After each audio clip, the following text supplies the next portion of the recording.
So we heard that rider went off the track, which we've seen a few times this weekend, but when you hear it's number 33, your heart sinks and you just hope that he is okay. And when we heard he was up and walking around and trying to get the bike back up, everybody felt a lot better, and certainly when he came, the team went right to work to get it ready for qualifying one.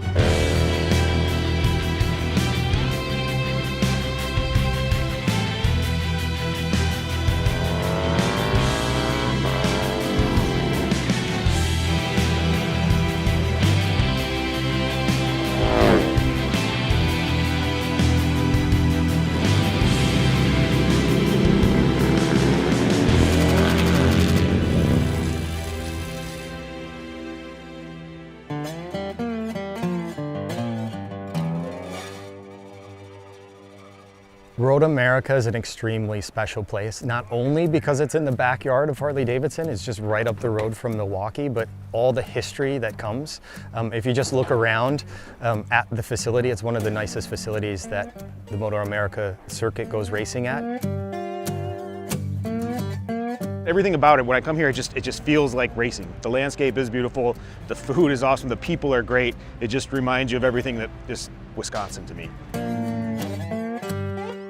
To be right here and be able to share it with all of the passionate Harley-Davidson fans. Motorcycling in a lot of ways grew up with Milwaukee since 1903. We got 118 years with the motor company. MotoAmerica's been here for over half of that, I believe, and to be up here racing Harley-Davidsons on the track is just really something special, and I hope that the fans enjoy it as well, and we get a ton of support up here cheering on these two brothers that also grew up with Harley in a Harley-Davidson dealership and get to represent the brand here. I would like to say that setting the fastest time in qualifying and practice was like a confidence booster, and I guess it was. But it also just raised that level of anticipation even more.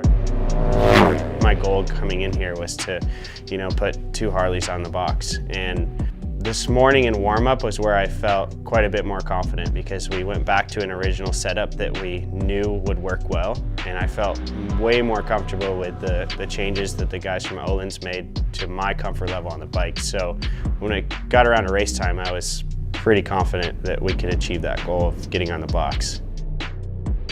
Nobody's going to remember who finished on top in pole, although it's great. We haven't had a Harley-Davidson on pole in this young bagger series yet, so it's definitely a good feeling to get there. That first little step to get to where we want to be feels really good, but only feels that good compared to what it's going to feel like if we get on top of that podium. You saw it in qualifying early in the week. O'Hara had the edge, and then Wyman just kept getting better and better, even into the morning warm-up today, just finding more speed every time.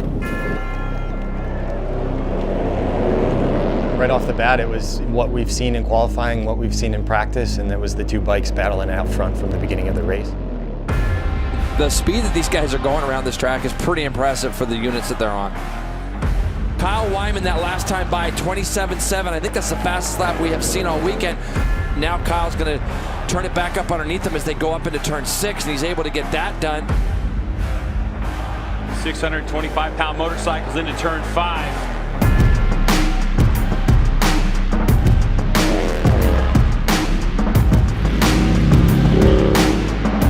Pushing 160 miles an hour and 55 degrees of lead angle on a 635-pound bike, trying to slow him into a 90-degree corner. Like it's phenomenal what the bikes are capable of and what the riders are capable of doing on them. Sliding that Harley-Davidson sideways. Kyle Wyman on the Harley-Davidson Road Glide. If that looks familiar to you, it's a heavily modified Harley-Davidson deep in this factory program. Kyle Wyman heading towards the checkered flag. New to the Harley-Davidson factory team, joining his brother, Travis Wyman there on the 10. That's going to be his first weekend on that bike. Kyle Wyman takes victory here at MotoAmerica. So 1-2 for the Wyman brothers, right in Harley-Davidson's backyard. Could you ask for a better script? We all want to win. We all want Harley-Davidson on the top of the box. We want to support the racing tradition in the motor company, and we all love motorcycles. So what else can you ask for in a team?